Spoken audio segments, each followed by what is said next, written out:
Okay, welcome everybody to another Zoom call. We got a bunch of questions that you guys shared, and we'll get through those as best I can, and then we'll open it up for questions. And remember, ask your question, and most everybody did. So everybody's getting on the membership site, I hope. Ask your question on the box on the membership site. That makes it nice and slick, and it gets right to me. I can see those.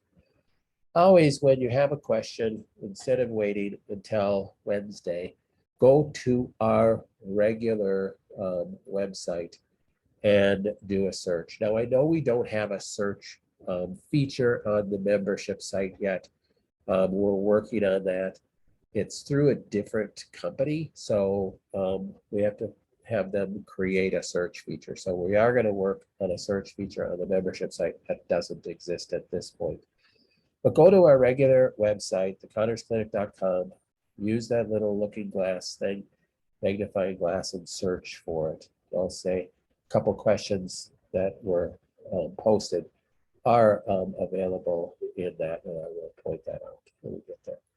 Hopefully everybody has got on the membership site. If you have not gotten on the membership site, what you need to do is search info at Connors Clinic or search membership on your main email. So your main email that you've used to initially contact us, and that you may send in contacts to us, communication with us, that is the email that we registered. You can only have one email in the membership site. That it will be your username, and then you create your password. So go into that email for those who have multiple emails and search info at connorsclinic.com. You'll find where you were invited to our membership site. If you can't find that, just email me at info at connorsclinic.com and say, I can't find my invite, and then I will click the box on the back office and you will get another invite. And then if it does end up getting pushed to like spam or something, make sure you look at your spam. So, and then you get in, you log in, you save your password, and that's, if you forget it, you can always ask, just like any other site, to refresh your password. But this has a bunch of information and answers a lot of questions that only patients can see. All our Zoom calls recordings are on there for the last 6 years. So make sure you go back and look and use your membership site. Okay, so here's a perfect question. Share your thoughts on proton therapy. Is it easier on your body than radiation? I did a whole blog post on this, and it should be on our regular website. Proton therapy is a different type of radiation that was touted when it came out a number of years ago. It was a while ago, maybe 10, 12 years ago, as safer radiation than regular proton radiation. Or regular radiation. But in reality, I don't know that it's really proven to be a whole lot safer. I would still say if I had to get radiation, I would find a clinic that had proton radiation therapy versus regular radiation. I just don't know that any studies have actually proven that's any safer, but it is still radiation. So, radiation has its damaging effects. So is it easier on your body than radiation? Well, it still is radiation, so it has just as much damaging effects. What percentage of your cancer patients have the HLA-DQ or the HLA-DR gene? I don't know. Matter of fact, we thought about actually hiring an intern to literally scour our genes and our patients and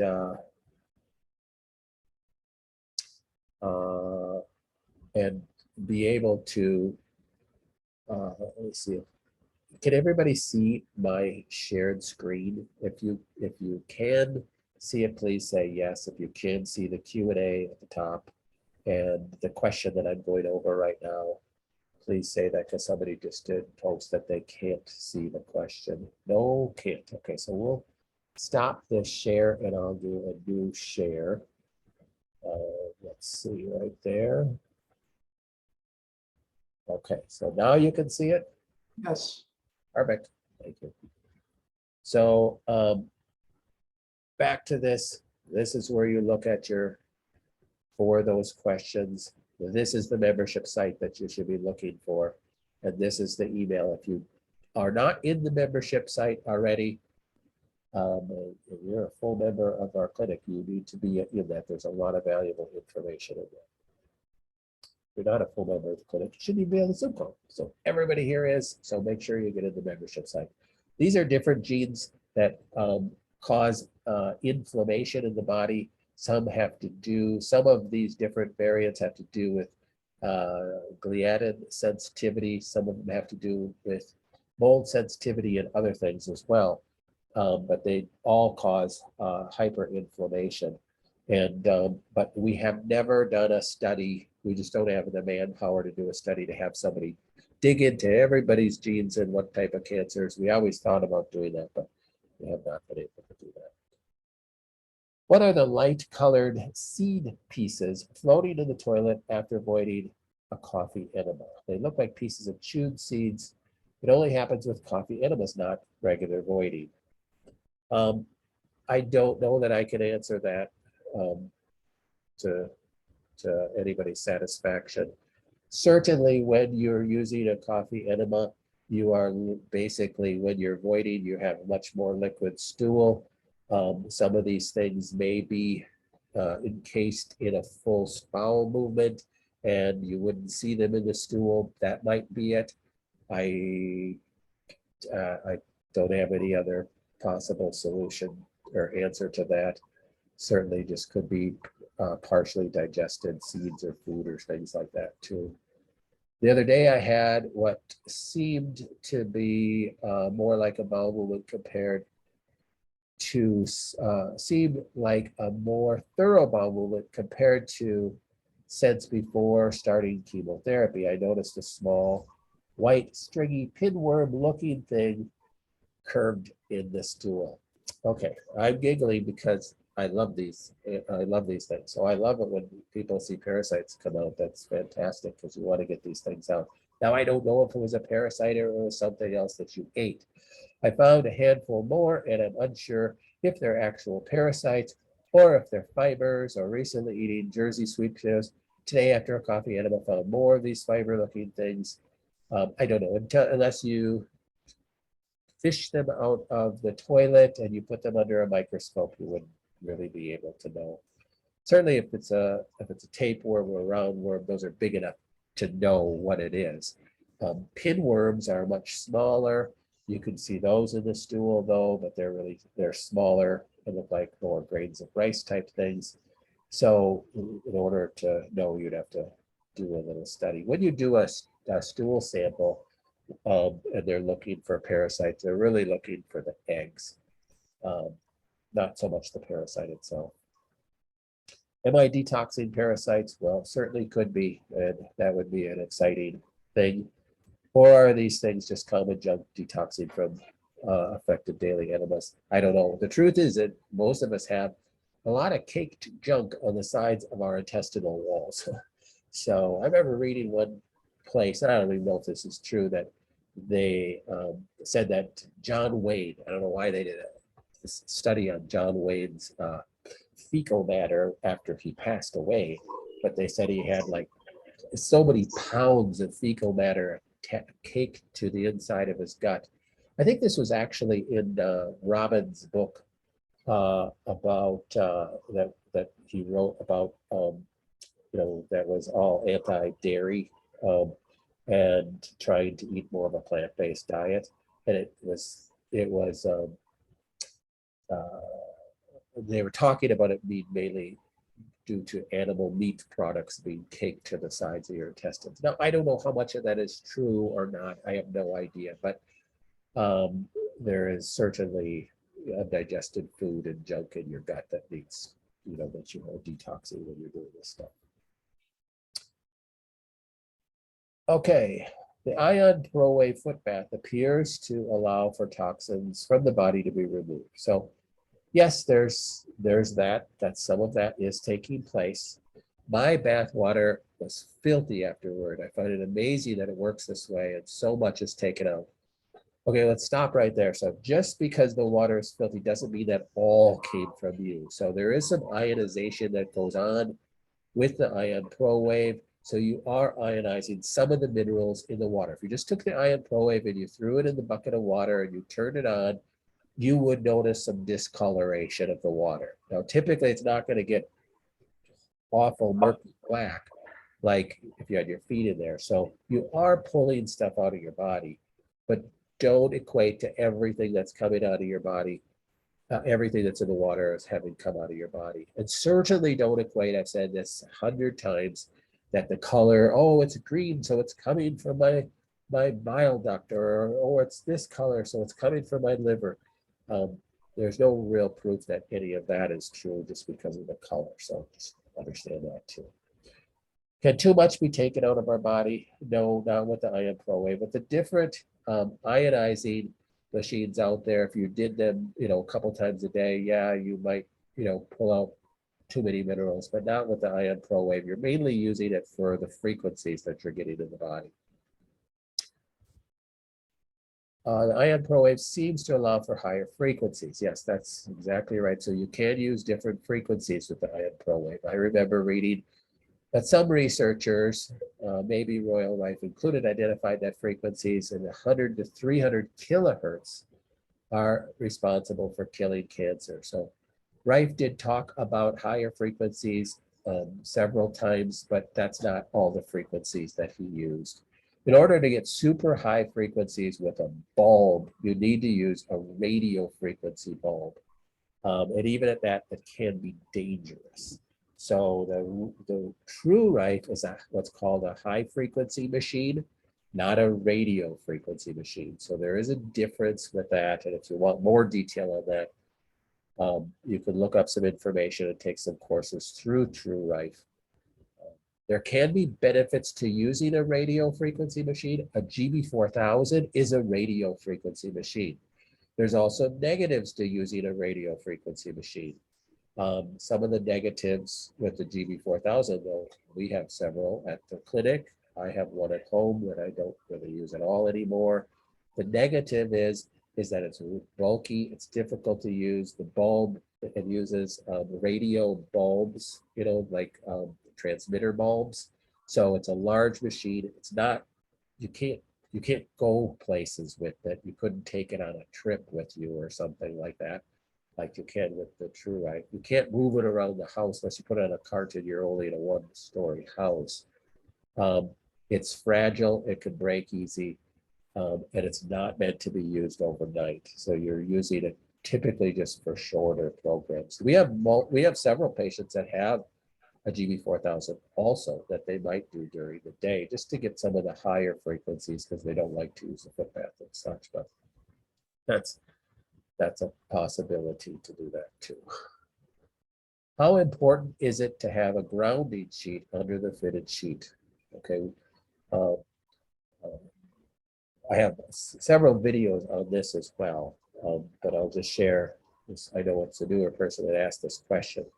So it depends on who you ask. If you ask Mike at True Rife, he's going to push grounding sheet on everybody.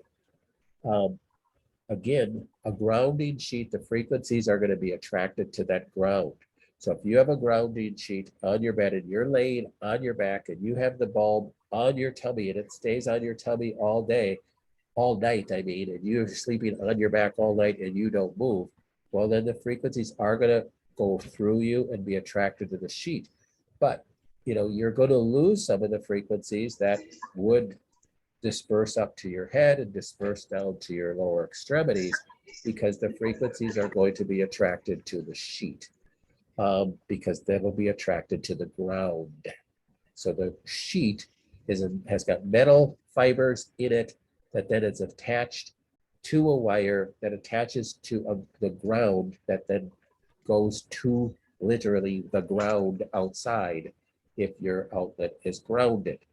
That's the idea of a ground. It's grounding you. It's getting rid of positive charges on your body that you pick up during the day.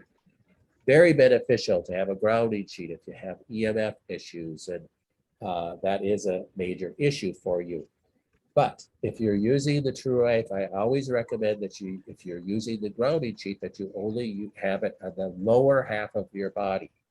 So the grounding sheet on the bed is only on the lower half of the bed under the fitted sheet. So if you're using a grounding sheet, I recommend that you use it only on the lower half of your bed underneath the fitted sheet to your feet, and then you attach it to the ground, because you could be losing some of the frequencies to the grounding sheet. So that's my opinion. I know it's different than Mike's opinion, but I'm not here just to sell grounding sheets. We have them in the store if you want them. They can be very beneficial, especially for people who are EMF sensitive. But you have to just understand that frequencies are coming out of that bulb. You want them to transverse your body. If you roll over and the bulb falls on your sheet and you have a full grounding sheet, and you're going to lose most of your frequencies to the ground, and you're not getting the benefit of them. That's just my opinion. Okay, talking about this person's son. If he should avoid bone broth, should he avoid gelatin? I'm putting everything in powdered in gelatin caps, especially greens and sun spectrum.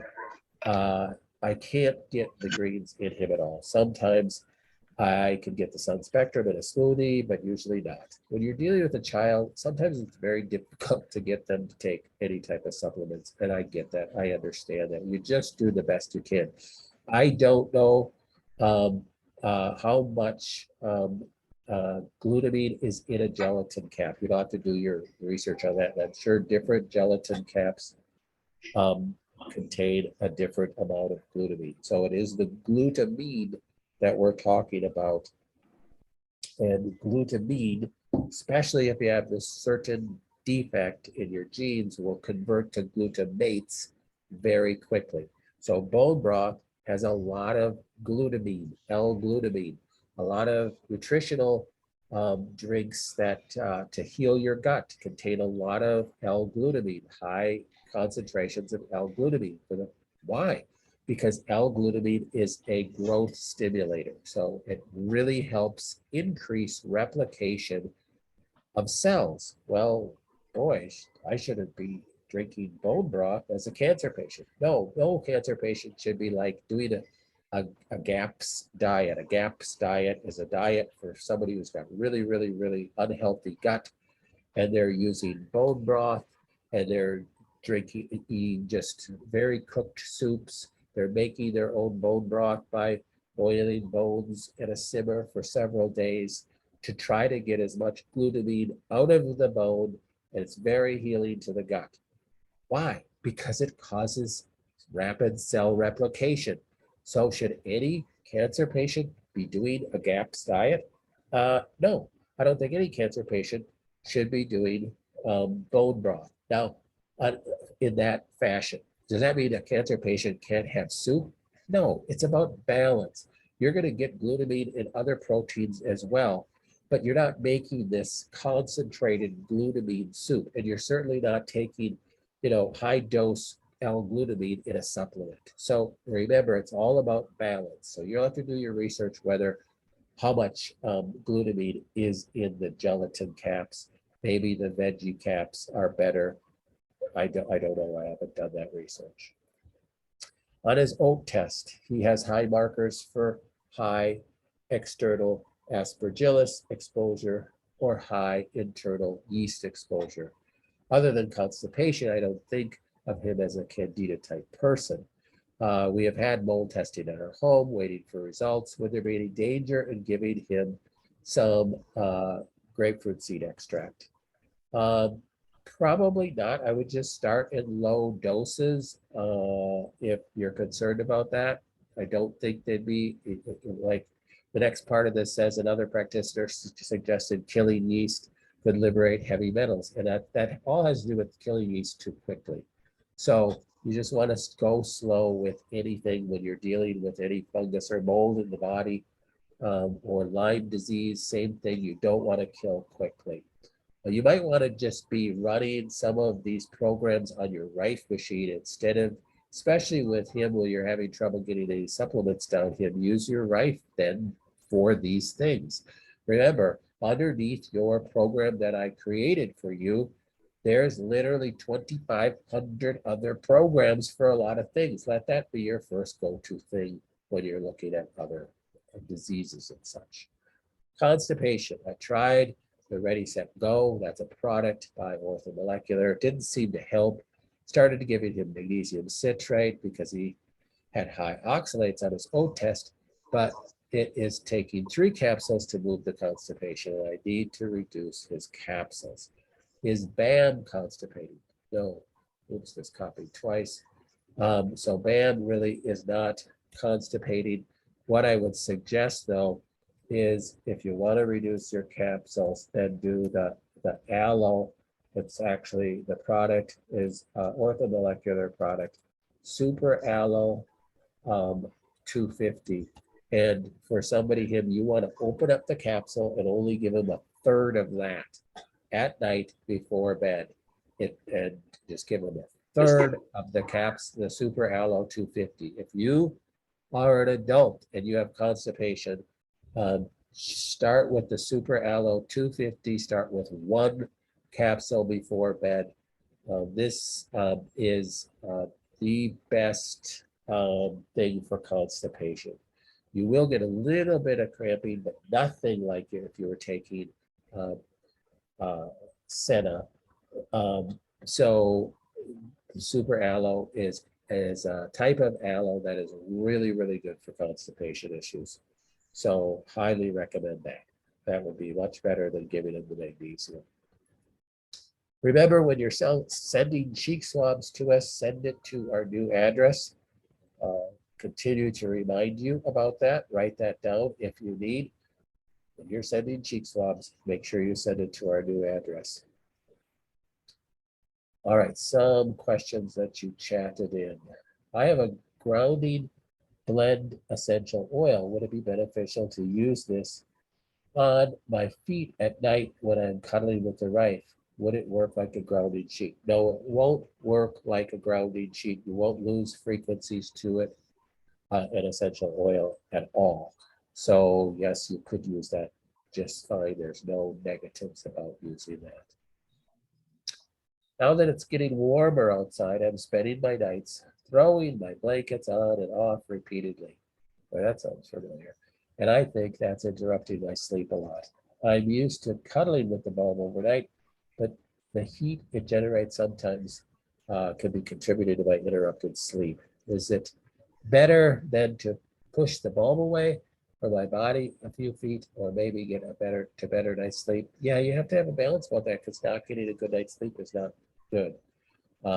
I like a cool room to sleep in. I just cannot sleep when I feel like I'm hot. So I know what you feel like. So I open a window or go down the basement if I have to cool off. So that's why I like to be in Minnesota, because I would rather be cold and trying to get warm than warm and trying to get cold. It's just it just drives me crazy. I can't do that. So I hear you.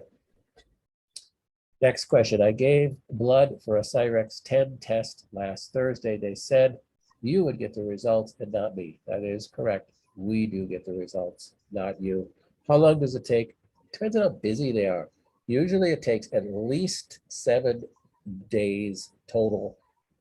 Sometimes 7 to I've had them take 2 weeks, but usually it's within 2 weeks that we get the results back. Usually it's at least 7 days, though, 7 to 14 days. We'll get those results and we'll let you know and schedule a time to go over it if you need. The Cyrex 10 test, for those who don't know, that is a blood test that tests for antibodies to over 300 different foods. If you have a lot of inflammation in your body and you cannot calm it down for some reason, doing that is a very beneficial test. It's a great test for people that have autoimmune disorders that they're trying to calm down as well, because any if you have antibodies to any food that you're eating, you may be causing a fire of inflammation in your body and you don't have any symptoms of it. So you could eat the food, you go, well, I don't have any trouble with gluten. I could eat it all day long. But actually, you're causing this hyper-inflammatory response that's affecting your gut, that's affecting your brain, that's affecting the rest of your cells, and that can be a hindrance to healing. So doing a Cyrex 10 test can be beneficial. So that's what this person is talking about.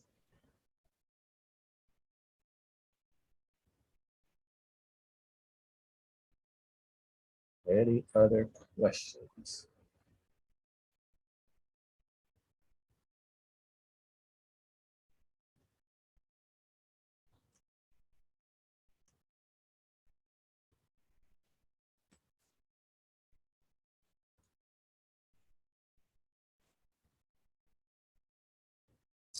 With regard to fenbendazole, the Joe Dippins protocol recently recommended taking it with a meal because fat somehow helped. So I know Joe Tippins has added other things to his protocol. Berberine, I think he added taking it with a meal. Um, Also, he now says take it every day because it's not an issue. So when we test people, so we don't use the Joe Tippins protocol, you understand. So it is on our website with information because it's Joe Tippins protocol. And it's on our store. We sell a Joe Tippins bundle. Those are really to non-patients. So when a person is a patient, we test them. That's what you came here for us to get specific with you. So we have a lot of people on fenbendazole that's not taken the way he says it's taken the way it tests out on a person. So we have people take 2 packets a day, 7 days a week. We have people take 2 packets a day, 3 days a week. We have people take 1 packet a day, 5 days a week. It's all over the board, just depending on what comes up with the test. So if I the person who asked this question, I don't remember what your protocol is, but if you're just choosing to do the Joe Tippins protocol, which is everybody can choose to do what they want, then you could play with those dosages and such. Certainly, if you're following his protocol, it's 1 packet of fenbendazole, which is equivalent to use for a 10-pound dog. So there is no side effects, no danger in taking that. So no harm in tripling or quadrupling your dosage, really. So you recommend 3 days on, 1 pack, 4 days off. If that's what I recommended for you, that's what came up in your testing. That is, I think his standard protocol was 3 days on, 4 days off. That's what's on our website. That's what's on our store. But understand what's on our website, what's on our store is for non-patients. If that's what I recommended for you, that's what I'm recommending. If you want to take it every day, that's your choice. But if you do, just let your liaison know so we can tweak it in your protocol and what you are personally doing. So remember, we are not a our way or the highway type clinic. We, give our patients the freedom to be, prayed about what they should be doing. And certainly if they feel like they should be doing something else, we want you to do that. But I do ask that you just communicate that with us so we can at least put it in our notes so that we know what you're doing, so we can have it in our master list of your notes. Next question. Since starting the hyperthermia, this person started using a hyperthermia unit at home. On my liver, I've noticed amber or concentrated looking urine intermittently. Um, I looked it up on functional websites and found that correlation with liver function and this symptom. My liver values are elevated, but my BUN is normal. That's your blood, urea, nitrogen. Lab ran urine screen, all normal. I am definitely hydrated. Okay, that would be question number 1. 3 liters of water and a cup of tea or so a day. My creatinine was a little too low, overhydrated was what was told me. Is it typical to see this amber urine with hyperthermia or other liver supporting therapies? I have not done the hyperthermia for a few days due to my chemo and port schedule and urine cleared up. Just see a correlation with the hyperthermia. I have not heard that before. My question is if you're just using it for 40 minutes a day over your liver, or if you're using it multiple times over your liver, that would be a question. I have not had anybody say this comment before, so that's interesting. I'll have to do some investigation on that.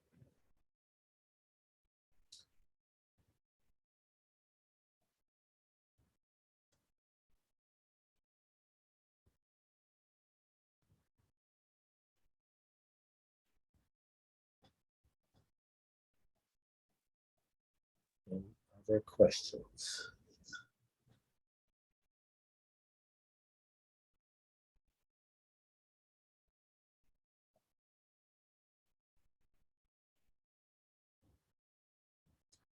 I've had a long history of candida and herxine when treating it.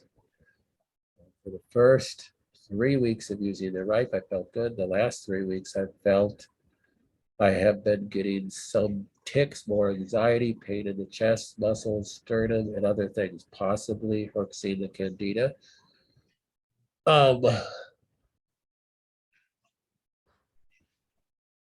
So are you using the program that I created for you, or are you running a candida program?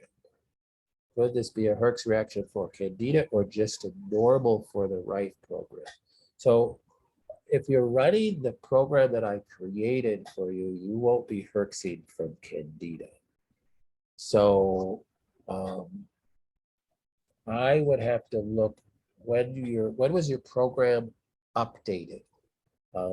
Contact your liaison and let me know. I'm gonna write your name down and see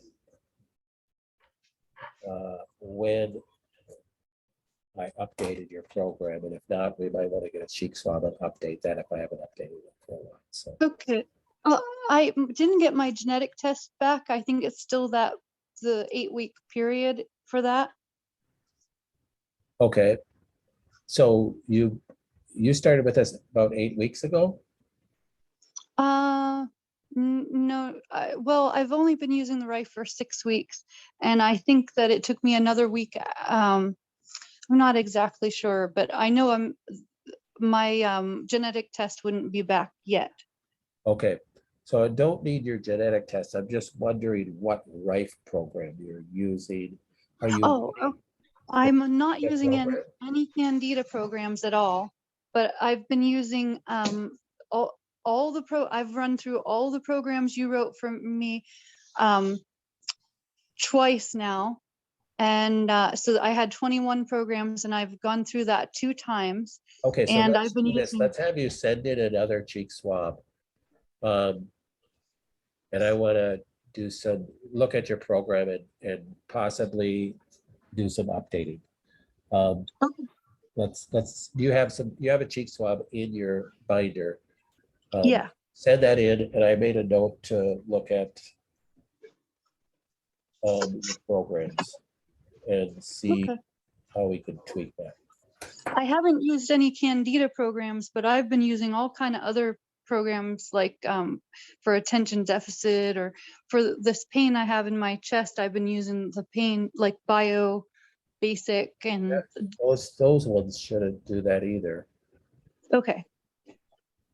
Are you you're not using any other kill programs like a bacteria or a Lyme or a mold? Nope, Okay. none of those. Okay, because just to note for everybody, if you're running, like I just said a couple minutes ago, run those other programs that are in your on your right. But if you're running kill programs, so a kill program would be for a bacteria or a Lyme disease or a mold, you can Herx because this thing works and it can kill, and it can kill too fast.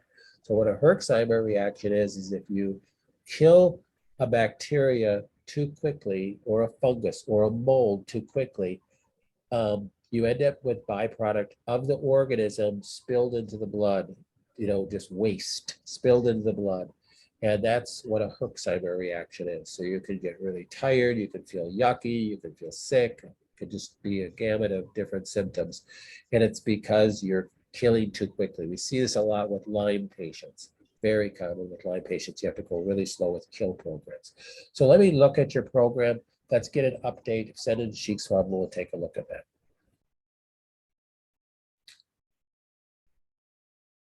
Put in the membership link one more time. Yeah, so if you're having, if you have not been on the membership site, go to look at, search your main email at info@connorsclinic.com, or just email me at info@connorsclinic.com and say, please, I'm not able to get on the membership site, and I will send you another link. So, and then make sure you search for that other link in your junk mail too.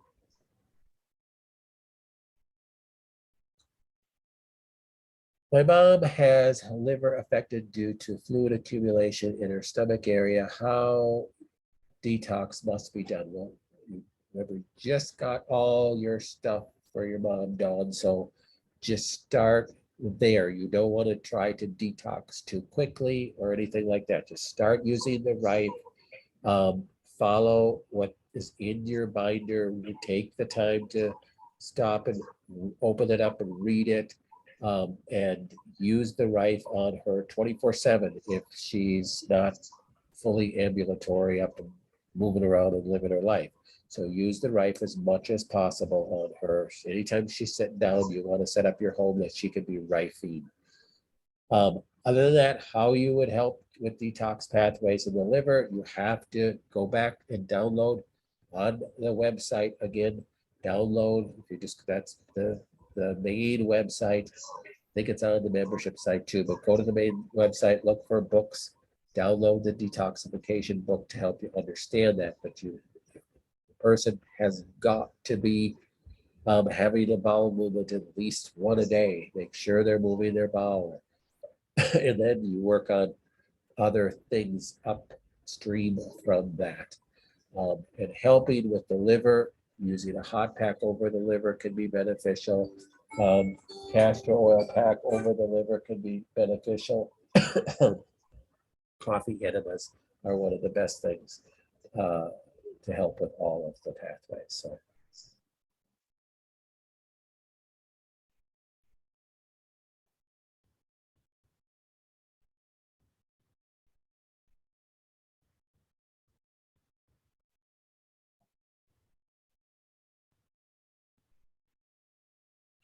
Any other questions?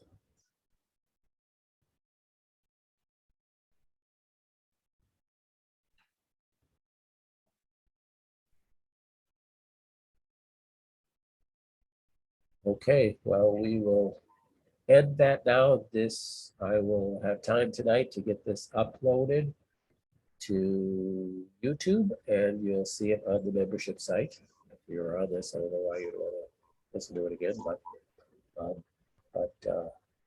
and again, if you really want everybody to use that membership site, so if you're having trouble to get on it or anything, and you need a new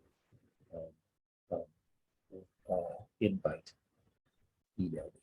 All right, thank you guys. I'll be praying for all of you, and we will talk again next week. Bye-bye.